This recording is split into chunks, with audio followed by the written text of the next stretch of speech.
Hey, hello everybody, and welcome back to Focus on You. Usually with Phil and Oscar, but today I have a good friend that's filling in for him, Ransom Davenport. What's up, Thank you people? so much, Ransom. My Hey, pleasure to be here. oh, good man. That's awesome. That is awesome. And we have a great interview ahead of us today. We have none other than Donovan Rodriquez. He is running for re-election on the Board of Education in the Englewood Public School District. And we are just so glad to have you on today, Donovan. How you doing? I'm good. I'm good. Thank you for having me. Oh, it's great, man. Absolutely. Absolutely. So for those of you who are watching out of the Englewood School District, we want you to pay attention to this interview. This is the man for the job. But we're going to ask you just to tell us a little bit about yourself so that the public knows who you are. Well, Phil, I'm a top-rated business and entertainment attorney in New York.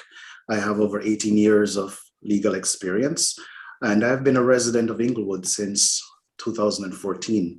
I'm married. I have one child who is 8, and I'm very active in my community here in Englewood.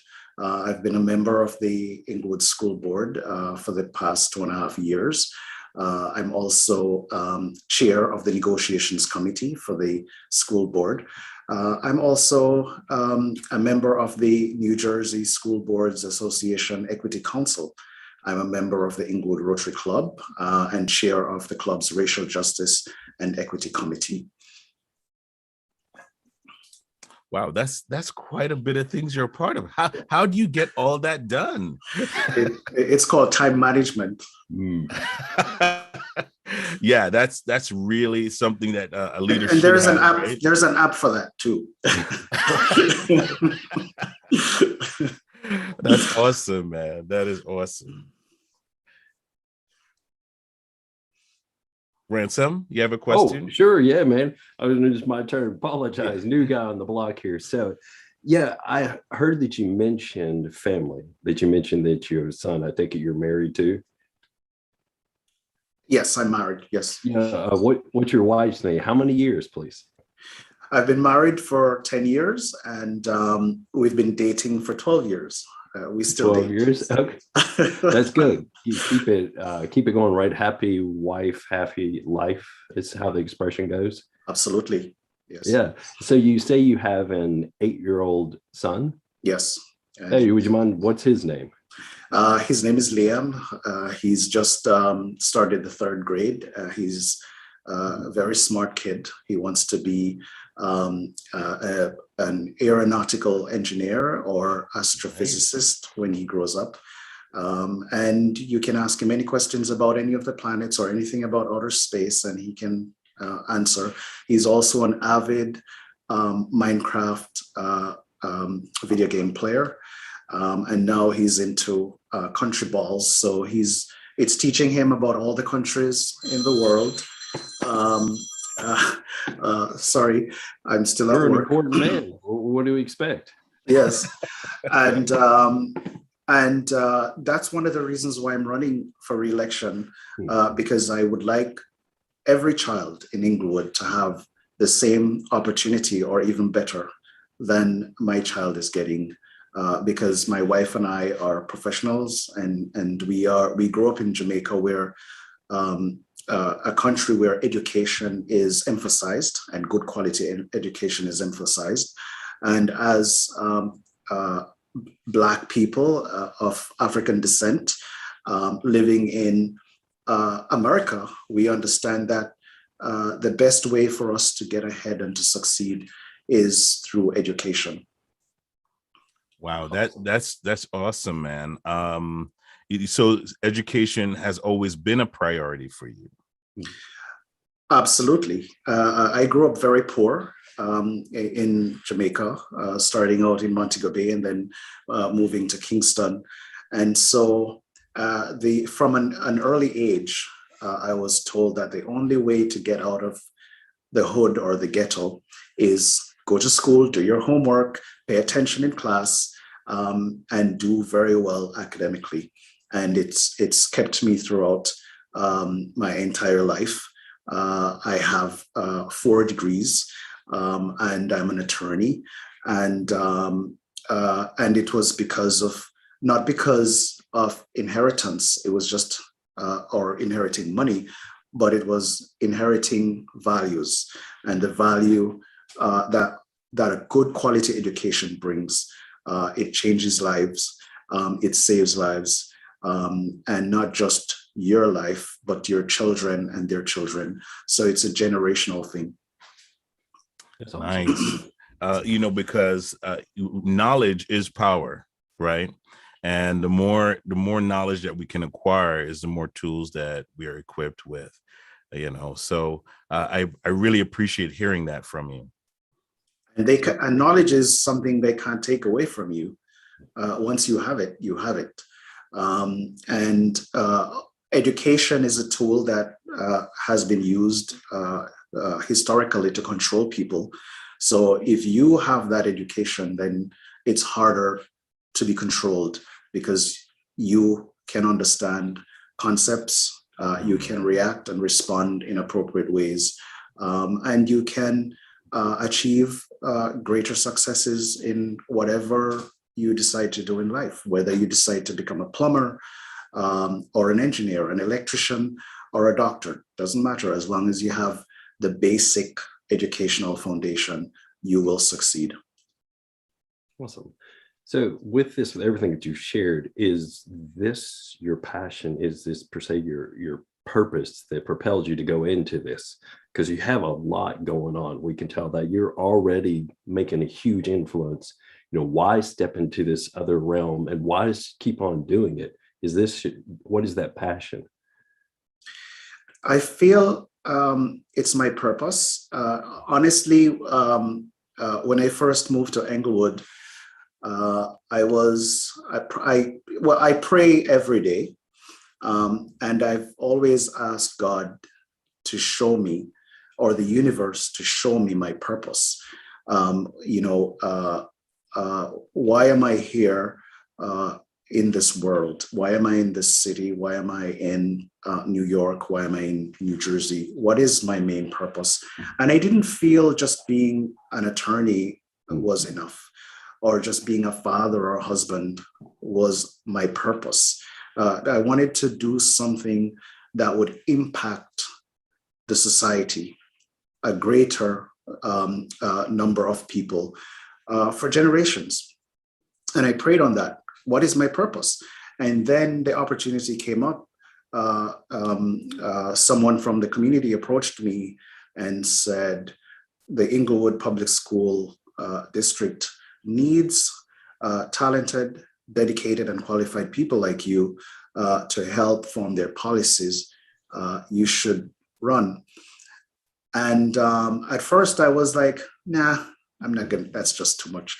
And then I prayed some more, and it just kept feeling, I felt really compelled. It just kept feeling like, this is a good idea. This is a good idea. I kept feeling better about it. Mm-hmm. And I feel it's my purpose. I now feel that this is what I need to do so that I can save generations of people from losing their homes to foreclosures, from going to prison because of the school to prison pipeline, from ending up homeless or jobless because they don't graduate with a proper education, or they haven't received the mental and the social and emotional and physical and economic support that they need in order to succeed academically. And I think I feel really good. I feel happy whenever I do something that impacts the students in this community. I saw that you have a slogan, and I love your slogan, equity and excellence in education. Tell me a little bit more about why you chose that as a slogan. So, well, I'm in a school district which is 99% Black and Hispanic. For a long time, the board consisted of people who didn't understand the basic needs of this community. We're talking about between 55 and 65% of our students are on free and reduced fee lunch, right? So we're talking about poverty or below poverty.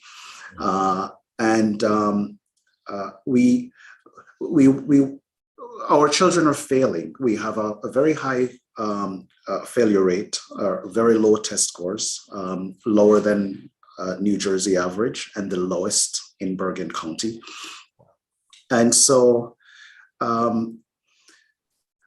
equity is providing people with the right tools to help them succeed, right? That's what equity is, giving them the tools that will work for them.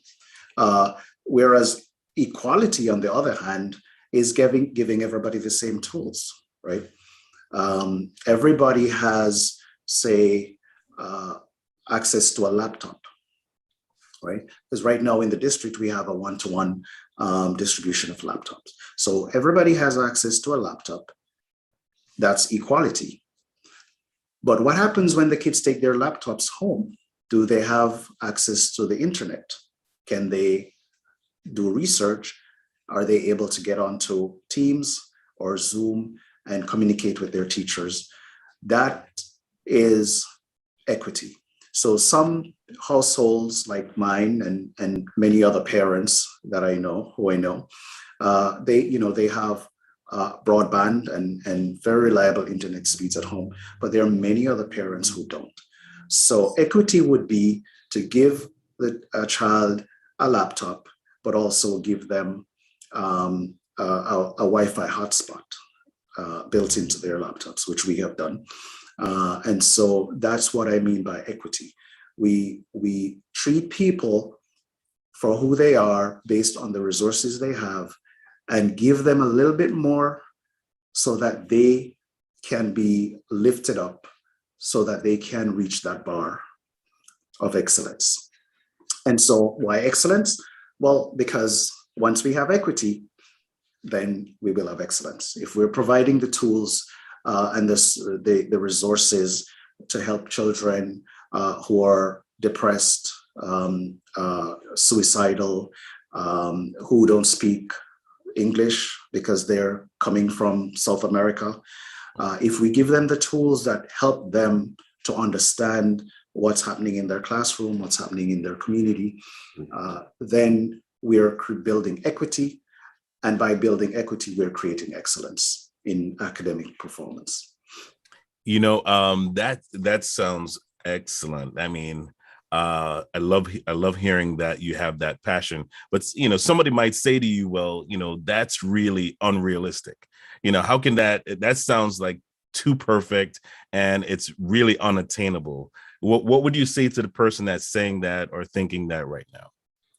Well, first I would have them clarify what exactly is unattainable. Like what is it that we're trying to accomplish and why is it unattainable?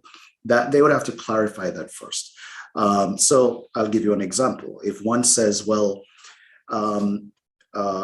so Tenafly is a neighboring town to Englewood, and it's a very affluent neighborhood.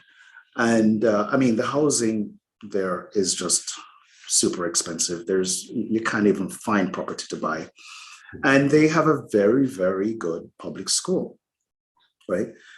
So if one says, well, the children in Englewood, they're from poor families, they don't speak English very well, so they can't attain the same level of success as the people in Tenafly. Let's use that as an example. Then I would say that's rubbish, right? There's absolutely no reason why children who don't speak English very well, or they're from poverty. I mean, I don't even speak English very well, and I'm from poverty. And look at me, right? So it is attainable once you provide them with the right tools, like proper dual language programs,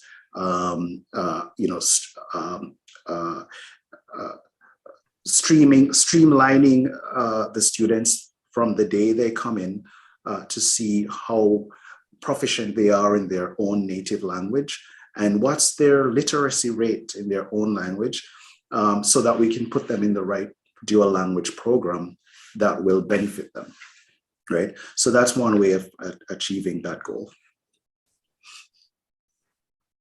Awesome.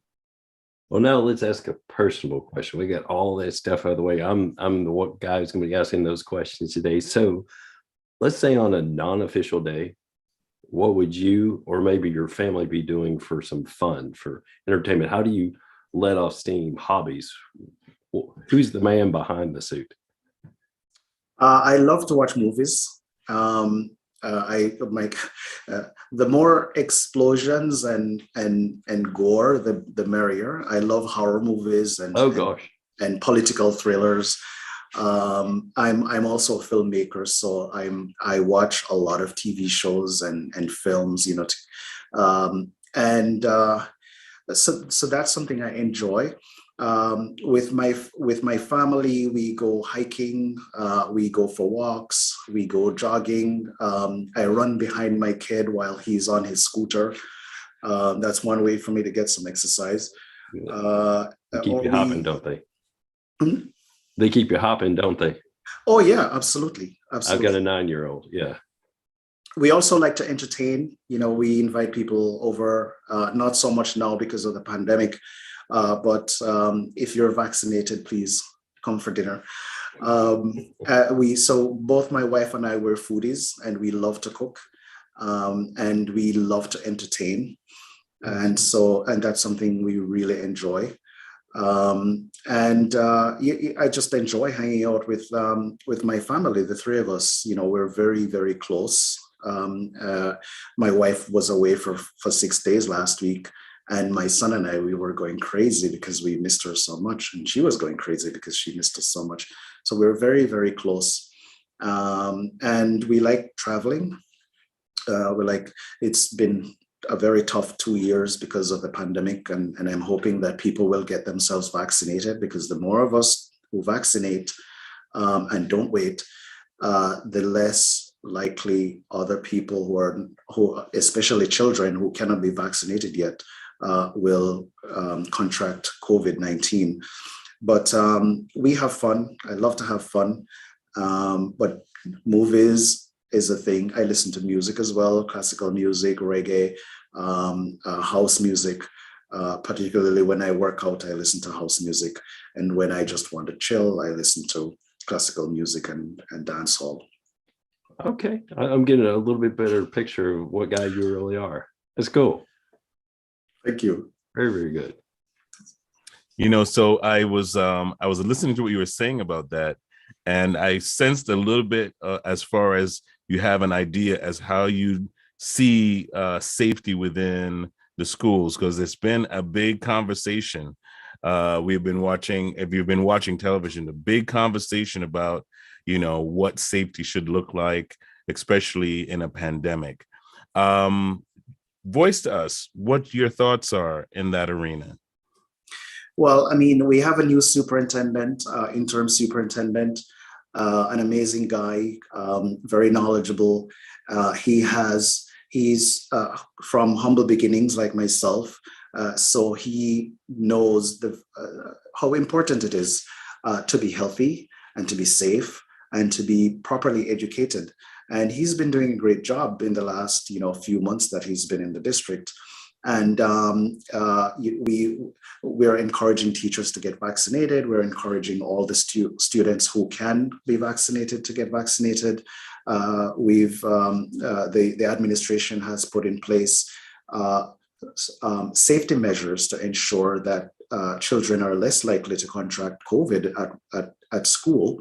Such as proper PPEs, hand washing, sanitizers, and it's so far it's been working. I haven't heard of any instance since this fall reopening of any classroom that had to be shut down because of anyone contracting the virus. Wow. So yeah, the school system is doing pretty well so far in that area. That's great to Yes. know. That is awesome to know. That's really good to know. I have another question. Give me one more second, Ransom. I got to ask this question. It's a burning question because I'm sure there's some parents or someone else that's looking out there that would love to know this. But what are some of the things that have been accomplished in your current term as a board member? Yes, that's a very good question, Phil. And I will start by saying this. There are people in this community who are questioning even the very existence of our public school district because the grades have been so low and the performance has been so low for so long. I would like to say to you, look at the achievements that we've accomplished in the last 3 months under our new interim superintendent with the support of the current board. And you will see that things are developing pretty quickly, much more quickly than in the last 15 or 30 years towards academic excellence. And one of the things we have done is negotiating a contract with the teachers union that makes sense for the teachers and makes sense for the students.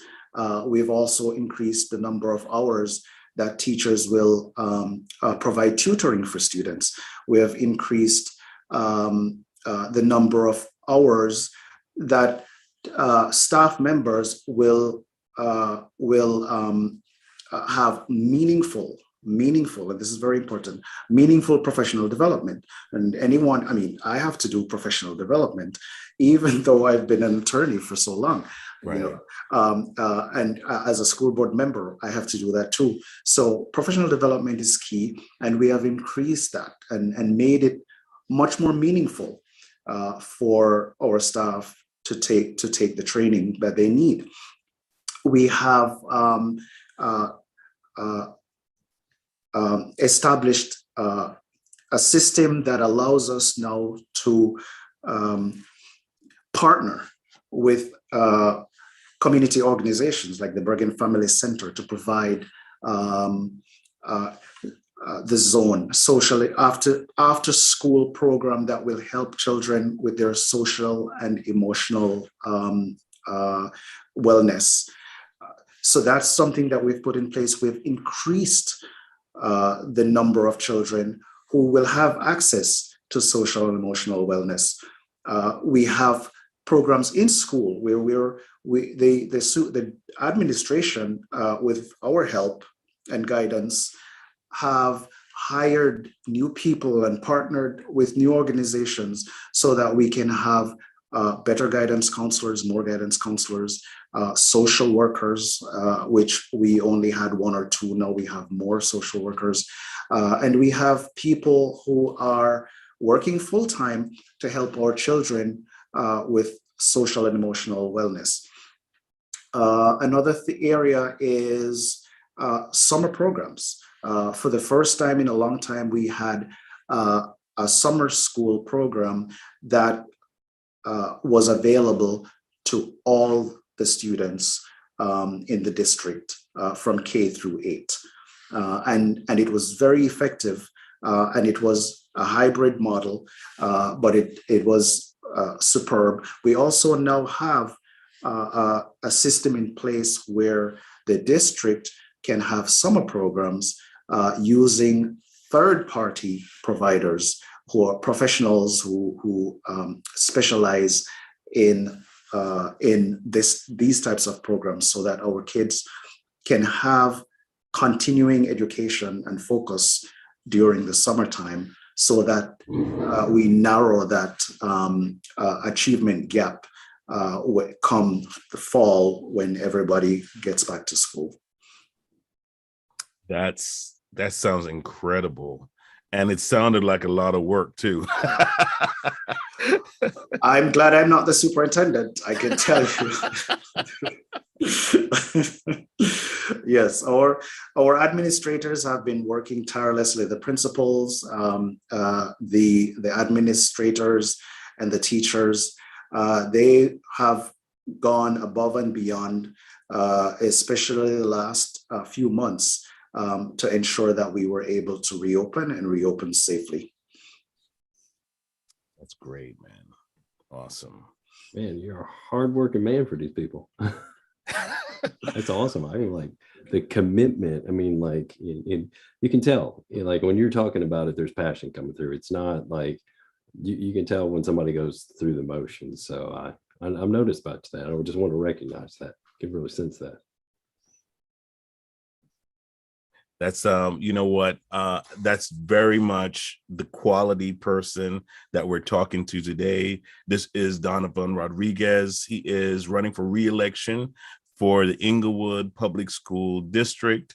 And as you can see today, we are interviewing him based on his goals, and just for you to see the kind of person that you have running and is on the board right now. A question came to my mind while we were having that conversation, Donovan, and the question was this: so what role does the Board of Education play in actually helping the school system? So the board the board has one employee in the district, and that's the superintendent.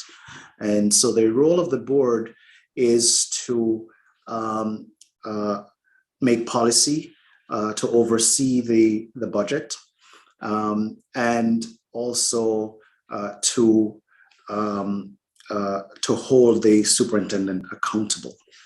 Right. So 3 things that the board does: we make policy for academic achievement, we oversee the school budget, and we hold our superintendent accountable. And that's it. So unfortunately, for many years in this district, the board hasn't been doing any of those 3 in a way that they should. But, you know, since I've been on the board, we've had some new people come on, and they have been doing tremendous amount of work to help the board itself to become more accountable, but also to hold the superintendent and the administration accountable. And that's definitely needed. Accountability keeps people, you know, sitting upright. If you ask me, because sometimes, you know, sometimes you think you're going in the right direction, but if you don't have somebody that you're holding accountable to, you will make a lot of mistakes. And I appreciate the fact that you have an effective board now. And I could see that if I lived in the district, I would see that as a reason to re-elect you as well. You know, because if there's been progression since you've been on the board, we need more of that. We need more of that. Wouldn't you say that, Ransom? I think that 100%. yeah, we need 100% more of that. So that is definitely that's definitely something to talk about. So of course you've made some changes, you've seen some changes now, but why would you want to continue? What are some of your goals for the future of this? So I want to continue because we need to finish the work that we've started. And we need to, and this work is academic achievement. We need academic excellence. We're on our way there. The programs and changes that have been made over the last few months, thanks to the hard work and insight of our interim superintendent, such as looking at the data, looking at our curriculum, what needs to be changed, looking at class schedules and see what needs to be changed, hiring more people, hiring the right people for departments, such as dual language program and technology. So these, over the next few years and beyond, if continue, will really show an increase in outcome, right? And so we need a board that moving forward is going to continue or to ensure that what we've started will continue. And I'm afraid that without me and without my other colleagues on the board, and hopefully the two more people who are going to become new board members, that we will continue this work. And that's very important work. That's very important work. The children are the future of any society, right? And if we don't give them the right tools, the equity, as you call it, we don't give the equity, then we're putting our future in real danger. You know, I know that you have your own child, so I think, Ransom, do you have another question for? Yeah. With that, with everything that you've talked about, if you could tell us just a couple of sentences, what is the legacy that you would want to leave behind? With what you're doing and everything that you're doing, if you just kind of sum it up, what would that legacy look like, please?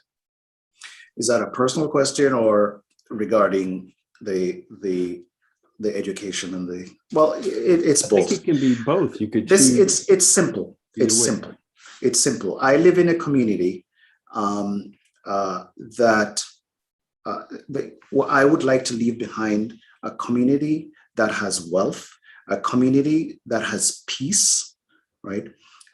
Englewood should be a place where anyone would want to live here and to raise a family. That's what the city of Englewood should be. And that's the legacy I would like to leave. Awesome. That is powerful. That is really awesome. And you know what? And only a leader can do that. Okay. A leader has a vision of the future and he knows where he wants to go. And that's why people like to follow leaders, because they have an idea where to go and what direction to take. Now we're running out of time. And, you know, this has been an awesome interview. And Ransom, you've been an awesome co-host, you know, and so I really am excited to see what happens next. I personally want to see Donovan on the board next season. So make sure you go out and vote for Donovan Rodriquez. A column 3, I believe it is. Column 3, November 2, vote for me. Yes. Column 3, November 2, vote for Donovan Rodriquez. Donovan, do you have any last words, any last comments you'd like to make before we go? I just want to say I love the city of Englewood. It's my wife and I and my son, we are happy here. We would like to continue to live here. But I want when someone looks at our public school ranking, they can go, wow, this is amazing. This is an amazing town. It is an amazing town, but there's just this one thing that can be a deterrent, and it's our public schools. I would like to change that. And my colleagues on the board would like to change that. And most of the people in the administration and the staff, they would like to change that. And so vote for me November 2, column 3, so that we can continue continue to improve the academic outcome of all our children in Englewood. Thank you so much for that. Donovan Rodriquez, everyone. And we will see you in the voting booth November 2nd. All right. Take care, everybody. And we will see you next week on Focus on You. Thank you so much for watching. And we'll see you then. Bye-bye. And thanks for having me, Phil. And it's so nice meeting you, Ransom. Nice meeting you, Donovan. Absolutely. Great having you guys on for sure. Take care, everybody. Bye-bye.